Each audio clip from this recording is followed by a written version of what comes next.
Now, as you know, a fifth drone has attacked Moscow. This was Sunday. Today is Monday. And I'm watching it on Russian state media, just trying to understand how they're processing it. Unlike the Kerch Bridge attack, where they said, it's terrorism, they're very quiet about it. And this tells me that it was deeply embarrassing. It was something that they're trying to sweep under the rug and hide because it's embarrassing. It got very little play. And here's what I mean. And Jake Bro caught on to this kind of thing. Let's see what he had to say here briefly. And then I'll show you something from Anders Puck before we're done. And yeah, it's really interesting. New drone attack on Moscow damages Moscow city towers, injuring one person. So Ukraine or Russian partisans launched another drone attack against the city of Moscow. Mm-hmm. I don't think these drones are coming from Ukraine. They're not flying 500 kilometers. So somebody in Russia is launching these drone attacks, and Russia can't do anything to stop them. They're going to continue. So I'll link the video down below if you want to see the moment of impact. I can't show it on YouTube. But what was struck was a Ministry of Economic Development office on the 10th floor of the skyscraper. So 6 different government ministries occupy this government building, and it's protected by the FSO. So this is what the building in Moscow looks like driving on the highway.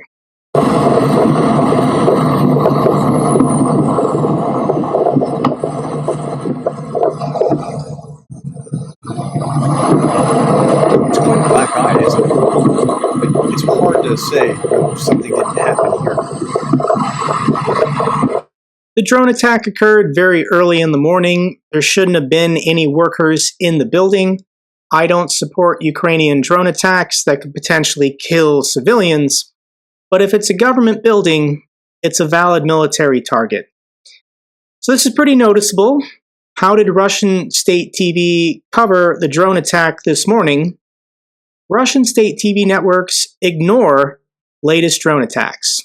So Channel 1 in Moscow didn't know how to cover this, didn't know how to talk about it. They're waiting for their talking points from the Kremlin. So instead, they just covered the Russian Navy parade in St. Petersburg and showed more clips of Putin speaking at the Russia-Africa summit. So yeah, a skyscraper in their downtown was struck by a drone, and they're choosing not to talk about it. And that's really, really bizarre. And so I looked at this myself, and I found this firsthand looking at RT. And so here's RT, and I spent a lot of time on RT, and here's what they had to say about it. So you just type in drone, right? And you get things like July 30th, this is an update, drones crash. This is the article. That's how long this article is. It's tiny. Then you look a little bit further down, and then here's another one about the drone. Earlier in the day, drones crash into the heart of Russia's capital. And then here is this article, almost as tiny. There was only 3 of these. Ukrainian drones attack Moscow's financial district, says the mayor. Here's the 3rd article. It's a little bit longer. That's it. That's all that RT had to say. And they only had 2 videos. I'm going to show you the videos in just a moment. Now, they say in this, according to the Ministry of Defense, 1 was destroyed midair outside Moscow, while 2 others were disabled by air defenses, veering off course and crashing, quote, on the territory of a non-residential complex in Moscow City. So there are ways that you can lie without lying, but here they're both doing that and lying at the same time. So on the territory of a non-residential complex in Moscow City is correct, that's true. But a veering off course and crashing on, wait, they're not disabled. Like 1 was shot down, the others were disabled, but if it was disabled and it still hit this government building that Jake was just talking about what was in it, that's really interesting. Here's the Kyiv Independent talking about this. Drone attacks on Moscow, reportedly damaging Russian ministries' offices. That's what they hit, Russian ministry's office. They were electronically taken down, but they still hit their target, and I think that's what they're trying to hide. 3 drones attacked Moscow in the early morning of July 30th. 2 of the drones hit buildings in Moscow, while 1 was destroyed over the district of the Moscow region, the ministry claimed. Following the attack, Moscow mayor said that the facade of 2 buildings it wasn't just a facade, it went pretty well in. The Moscow City business district was insignificantly damaged. Let's go back and look at that again. That doesn't look like insignificant damage or just the facade to me. The spot showed photos from the spot showed substantial damage. The offices of the Russian Ministry of Economic Development, the Ministry of Industry and Trade, and the Ministry of Digital Development, as well as a federal agency for nationalities and several other agencies were located in the building hit by drones. So they're saying nothing to see here, nothing to see here, nothing to see here, and it was shot down. Here's how it was covered on video on RT, and that's even more interesting. So here we are. I've looked at the search. This is just everything that was on here. Is it a goat, a swing, a goat swing? This was actually legitimately a video that was posted out here. Now, when you go down, you go down, you go down, you go down, you'll see that there's nothing. A cute Maine seal cub attracts attention at the zoo. Wow. Okay.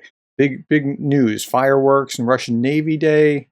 And then we finally see, where is it? So there's nothing on this first page. We go to the second. Aftermath of drone strike in Moscow. It got 1 minute and 8 seconds. I'm going to show you that in just a second. And then there's one more that's a little less than the minute. Here, Ukraine drones target Moscow, 46 seconds. So here, I'm going to show you the entirety of these videos.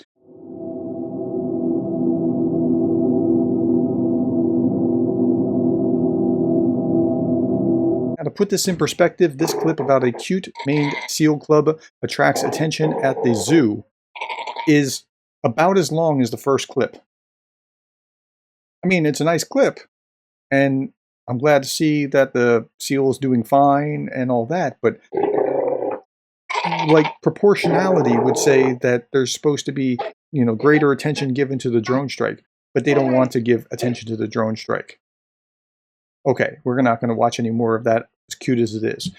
Okay, so what's happening? Here is Anders Puck Nielsen, and he's talking about 2 months ago when the first drone strike happened, and he was talking about whether it was a false flag or whether it was Ukraine or partisans or something along those lines. Listen to what he has to say. This stuck out to me, and I'm coming back to it. And the second thing to look for is the reaction in the Russian media. A false flag operation is an information operation, so they will make a big deal out of false flag operations. And that's not what's going on here. We know it's not a false flag. We know Ukraine or its surrogates, as the Russian Freedom Unit, has done something. I mean, there's somebody doing something to Russia, and they're going to have the opposite reaction. Listen to what he has to say. It's not the attack in itself that's the purpose, but it's the media coverage. And you shouldn't watch those angry talk show figures like Solovyov or Skapeva or Simonyan, like those people, because for them, everything is a big deal. Like, you should go to the more mainstream Russian media, like TASS or RIA Novosti or Российская газета or Первый канал. And here's the thing. The way the mainstream Russian media deal with bad news is that they bury it in other stories. So if something happens that the Kremlin doesn't like, then it will probably be mentioned in the big Russian media, but it will be downplayed and it will not get a lot of attention. Like, the tone will be kind of boring, and pretty soon other stories will start popping up on the website so that the bad news gets pushed to the bottom. Okay, so you have to look for how much attention is this story getting. Yeah, how much attention did this story get? This was a huge thing, a drone strike in the center of Moscow, about 2 miles or less from the Red Square, and it got almost no attention. No commentary, a paragraph in one article, a paragraph in another, 4 or 5 paragraphs in a third, video with no commentary. So they do not want this to be a big broadcasted thing. They want to cover it so they can say they can cover it and bury it with cute seals at the zoo, because that's what's important. Okay, I hope that helps and provides some perspective about what just happened with the drone strike. Something was just not right. I couldn't put my finger on it until I pieced this together, and it was like, yeah, that's right. They're very embarrassed. The Ukrainians, I think, did hit their mark, or if they didn't hit their intended mark, they hit a legitimate target, and the Russians don't want to talk about it. Okay, that's all that I have. Thank you for your time. Thank you for the likes. If you like this, if this was helpful, please press like. It'll keep the trolls from losing their jobs. Press subscribe if you want to have daily updates. I do these every day. Thank you for your time, and thank you for being the kind of person that cares about Ukraine.